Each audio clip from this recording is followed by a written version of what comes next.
जय जगन्नाथ सांग मैंने मु सुब्रत आ गोटे भिडियो सह आपको स्वागत करछि। जदि चैनल नुआ अच्छा चैनल को सब्सक्राइब कर दिंतु और जहाँ भी भिडियो मुझे छाड़ी आपण पाखक अति शीघ्र पहुँची जीव। आज भिडियो आम देखा ओडिया कार्य पुस्तिका श्रेणी कौन चतुर्थ कार्यफर्द 14 ରୁ 15 देखु शिक्षण कार्य 1 रे तले दि जाइथिबा शब्द गुड़िकर अर्थ बंधनी मध्यरु बाछि कोठरी मध्यरे लेख। जमी परिष्कार आकु आकलु शीत आश्चर्य पाख अछपा गोटे उदाहरण देछि जेपरी लौड़ी बाढ़ी सेहीपरि पार्श्व कौन हम पार्श्व हम कौन आमर हम पाख विस्मय कौन हम आश्चर्य एवं अनाबिल कौन हम अनाबिल हम आमर कौन आकु शीत एवं उज्ज्वलटा हम आमर कौन परिष्कार। एवं देखिए तापरे शिक्षण कार्य 2 रे देजी जे उपकार करे ताकू गोटे पदरे उपकारी कह जाए सही परी तल लिखित उक्ति गुड़ी को एक पदरे कौन हेब लेख दे दीजी गोटे जमती हूँ कौन उपकार जे करे कौन कह उपकारी कह जाए से भाया देजी 3टा जे मिछ कहे कौन कह मिछुआ एवं आ गोटे जे शिक्षा दियंती ताको कौन कह शिक्षक आ गोटे जे कविता लिखती ताको कौन कह कवि। तापर देजी शिक्षण कार्य 3 देजी जानुआरी मास 1 तारिख रे नुआ वर्ष आरंभ हुए। गोपबंधु प्राथमिक विद्यालय रे राधु और मधु सांग मानंग सह मिसी भोजी भात कले। प्रधान शिक्षक नरहरि बाबू को भोजी रे उपस्थित रहिबाकू पिला माने अनुरोध कले। पिला माने अनुरोध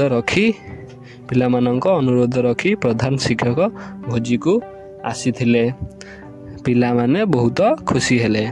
देजी ऊपर लिखित अनुच्छेद रु नाम को बुझाउथुवा शब्द गुड़िक बाछि लिखा जोड़ाक नाम बुझाऊँ से गुड़ाक ये घर भितर लिखा गोटे जानुआरी आ गोटे लिखा गोपबंधु आ गोटे लिखा कौन राधु आ गोटे लिखा मधु आ लिखा नरहरि ये कौन ये हूँ आमर कौन नाम को बुझाउथुवा शब्द गुड़िक लिखिदेले। तापर देखिबा कार्यफर्द 15 ये शिक्षण कार्य 1 बंधनी मध्यरु ठीक शब्दटी नहीं तल अनुच्छेद रे शून्य स्थान पूरण कर।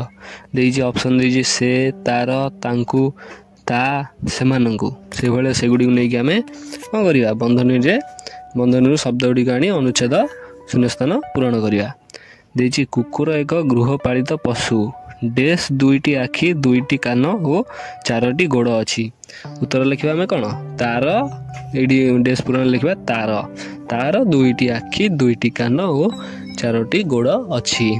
तापर देजी डेस लोक मानकर बहुत उपकार करिथाए कौन लिखा आम से लोक मानकर बहुत उपकार करिथाए। तापर देजी जीवन देई डेस साहाଯ୍य करिथाए कौन लिखा डेस पूरण आम लिखा जीवन देई सेमानंकु साहाଯ୍य करिथाए। तापर लिखा तेणु लोक माने निज घरे पाली थांती डेस पाई गर्व करती। उत्तर कौन लिखा आम ता पाई गर्व करती। तापर देजी आमर शिक्षण कार्य 2 देजी गोटे गप देजी पढ़िबा। दिने रास्तार हठात दुर्घटना घटिला। पिलाटी साइकेलू छिटिकी तले पड़गला। लोक माने दौड़ी आसिले पिलाटी को तलू उठाइले आराम रे किछि समय कौन कले बसाइले प्राथमिक चिकित्सा मध्य कले। पिलाटी समस्त को धन्यवाद कौन करी जनाई निज घर को गला। देजी ऊपर लिखा जाइथिबा काम को बुझाउथुवा शब्द गुड़ी को बाछिकिनी आम कौन करी डेस पूरण भितर लिखा गोटे लिखा दुर्घटना कौन घटिला आ लिखा तले पड़गला और लिखा दौड़ी आसिले आ लिखा तलू उठाइले आ गोटे लिखा बसाइले आ लिखा चिकित्सा मध्य कले आ गोटे लिखिपर धन्यवाद जनाइले आ गोटे लिखिपर कौन घर को सीए गला। तापर हूँ देखा शिक्षण कार्य 3 देजी क स्तंभ ଶବ୍ଦ ସହ ଖ ସ୍ତମ୍ଭର ଶବ୍ଦକୁ ମିଳାଇ ଗ ସ୍ତମ୍ଭରେ ଲେଖ। ଦେଇଛି ଯେପରି ଲୋକମାନେ କରିଦେଇଛି ଗୋଟେ ସେଇଭଳିଆ ଲେଖିବା। ପର୍ବତ କ'ଣ ହେବ? ପର୍ବତ ରାଜି।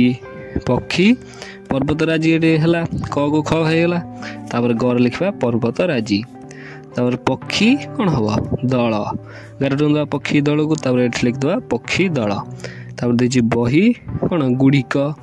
ଗାର ଟାଣିଦେବା, ତାପରେ ଏଠି ମଧ୍ୟ ଲେଖିଦେବା କ'ଣ? ବହି ଗୁଡ଼ିକ। ଏବଂ ଆମର ଭିଡ଼ିଓଟି ସରିଯାଇଛି। ଯଦି ଭଲ ଲାଗିଥିବ ଗୋଟେ ଲାଇକ୍ ଏବଂ ସବସ୍କ୍ରାଇବ୍ କରିବାକୁ ଜମା ବି ଭୁଲିବେ ନାହିଁ। ଏବଂ କମେଣ୍ଟ ବକ୍ସରେ ଜଣାଇବେ ଆପଣଙ୍କୁ ଭିଡ଼ିଓଟି କେମିତି ଲାଗିଲା ଏବଂ ଆପଣ କେଉଁ କାର୍ଯ୍ୟ ଫର୍ଦ୍ଦ ଚାହୁଁଛନ୍ତି, ଇଂଲିଶ ଚାହୁଁଛନ୍ତି କି ଓଡ଼ିଆ ଚାହୁଁଛନ୍ତି, କ'ଣ ଚାହୁଁଛନ୍ତି କମେଣ୍ଟ ବକ୍ସ ମଧ୍ୟରେ ଜଣାଇବେ। ଆଉ ଗୋଟେ ଭିଡ଼ିଓ ସହ ନେଇ ଆସିବି। ରହୁଛି, ନମସ୍କାର, ଜୟ ଜଗନ୍ନାଥ।